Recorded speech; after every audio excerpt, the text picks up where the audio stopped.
This is Christine McGowan. The date is March 28th, 2023. So today we're going to be talking about a specific data set and how to map this data set.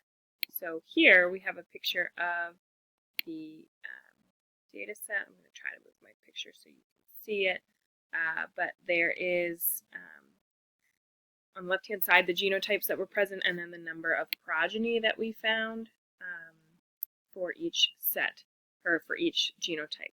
This type of data set is often used to describe genetic mapping and then to study any linkage that might occur between the two of them. So here we're going to talk about the recombinant classes. So in order to talk about recombinant classes, basically all it means is that you have to look at the offspring of each of the parents and determine their genotypes. The offspring that have a new combination of alleles that were not present in the parental generation are considered the recombinants. So by analyzing the offspring of the genetic cross between two individuals that are heterozygous, you'll be able to see two linked genes. If the genes were unlinked, you would see a 1:1:1 ratio of the four possible gametes.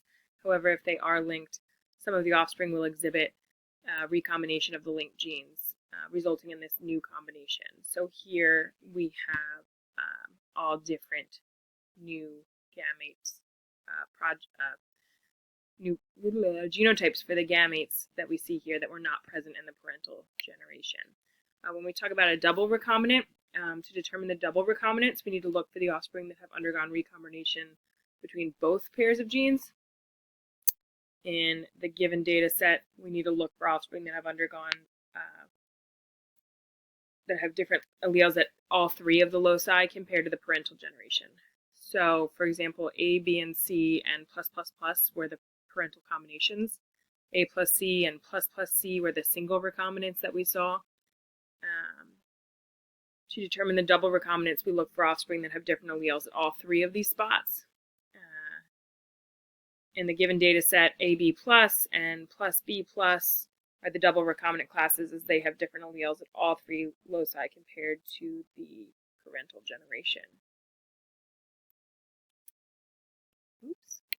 When we look at map distances, basically I'm skipping ahead. Map distances, we're looking at the number of recombinant progeny divided by the total number of progeny, and then you would multiply that by 100 to get a certain number. But here we're trying to map this in centimorgans. So here you're going to see each of the recombinants that we saw earlier, and we're going to take the total number of each of these recombinant alleles that we see.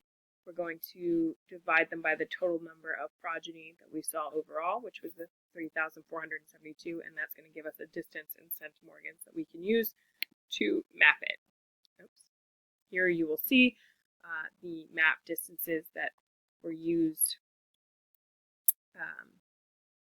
between each of the alleles, right? So the genetic map will indicate the distance between adjacent markers, which are measured in the centimorgans.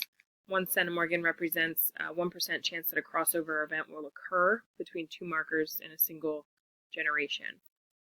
The genetic map will also indicate the order in which the markers are arranged on the chromosome. This information is important for understanding the linkage between different markers and genes. Once you have identified the markers, their distances, and their order, then you can interpret the genetic map, which is what we've done here.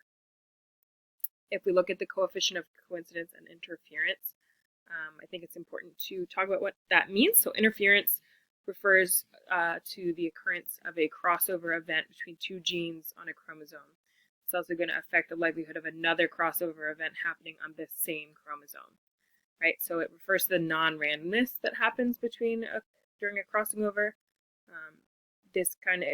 If a crossover event occurs between two genes on a chromosome, it reduces the likelihood of a second crossover event happening. This is known as negative interference. When a crossover event does not occur between the two genes, it increases the likelihood of a second crossover, known as positive interference. Interference is quantified by the coefficient of coincidence, which measures the degree to which the occurrence of one crossover event happens. So basically here we're looking at how do you measure the coefficient of coincidence, and to figure it out, you're looking at the observed number of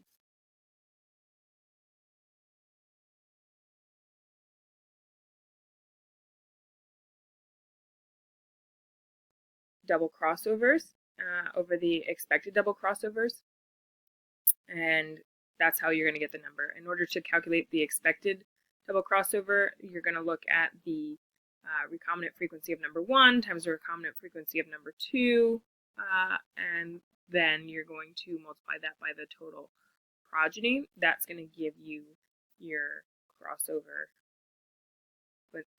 coefficient of coincidence.